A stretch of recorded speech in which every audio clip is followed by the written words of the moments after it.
Today we mourn the hero, the flame, the saint. We mourn the covenant of public service, the loss of the sanctity of our national functions.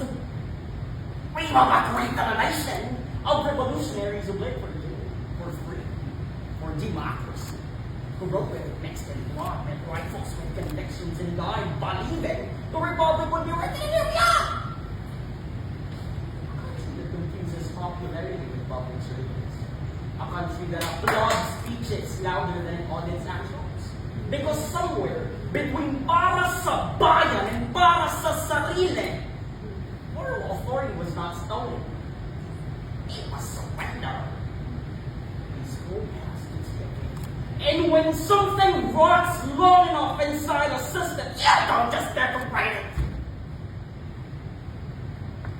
You hold it, twist it, pull it from its very root. So today we mourn. Tomorrow we do not just pray. We decide whether it stays dead. I am a son of a cancer patient out of a single mother who's in her third year of remission, praise be to God. And so I fear I should be the last person who needs reminding that when you excise cancer from something as complex as the human body, you do not just whisper it away. One has to undergo a painful, wretched, and major operation.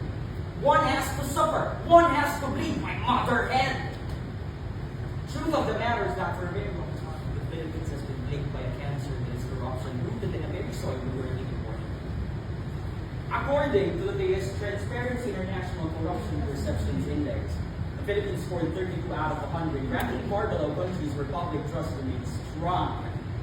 Studies published by Asian Development Bank warn that corruption uses economic growth and couldn't agree more if it distorts public spending and it disproportionately harms the most marginalized populations. But who are the marginalized?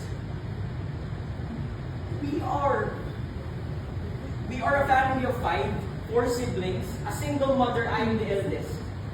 A working student for nearly 4 years now. You see, there was a night I remember with brutal clarity. I was at work in Australia in the Philippines, the hospital border, probably smelled of antiseptic and feared fluorescent lights humming. My mother lay weak from chemotherapy, finally asleep after hours of nausea and silence. In my pocket were folded bills. Not enough, ever enough. On my phone screen, she was both my mother and an overseas Filipino worker in Saudi Arabia. 5 hours behind, working herself to exhaustion just so we could afford to fight the disease, trying to take her life. And I remember staring at that phone screen, staring at those hospital walls and thinking, bakit? If public funds meant for healthcare were fully protected, how many sons will not have to calculate survival at 2 o'clock in the morning? How many single mothers will not have to leave their children just to stay alive? Corruption is not merely a headline. It is a delayed medicine, an underfunded ward, a scholarship that never reaches a service, a community that gets flooded, a oppression. And here's where heritage becomes uncomfortable. We love to go to Rizal. We love to post about the Les Bonifacio, who even celebrated EDSA People Power Revolution anniversary recently. But heritage is not mere nostalgia. Heritage is a responsibility. To honor our cultural heritage is not to romanticize revolution. It is to continue it with reforms that cannot be bribed, cannot be owned, and cannot be manipulated. You cannot just discard your way out of systemic outrage. It pains me to live with the belief that if my mother had faced cancer in the Philippines, she wouldn't have survived. The system would not have fought for her life the way it should have.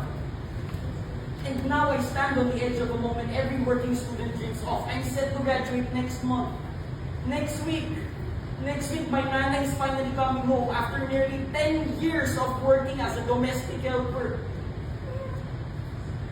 Imagine, and I ask myself, why did it have to cost us that much? We are Filipino too. Why must a Filipino family be torn apart just to afford dignity in life? You see, if one malignant cell is left behind, it returns. If one corrupt practice is excused, it multiplies.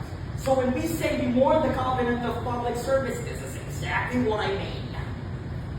That is how we honor our cultural heritage. Not just by remembering how they bled, but by proving their bleeding was not in vain. So no. I'm sorry, but today we do not merely mourn. We decide whether we are worthy descendants of those who bled for this republic. Because if corruption is cancer, then silence is consent, tolerance is nutrition, and indifference is metastasis. And if we refuse the surgery required to restore trust, integrity, and accountability in public service, and we are not an enemy honoring our cultural heritage, we are writing this very nation's obituary, and until Filipinos confront this truth, the Philippines will remain Barack Hussein.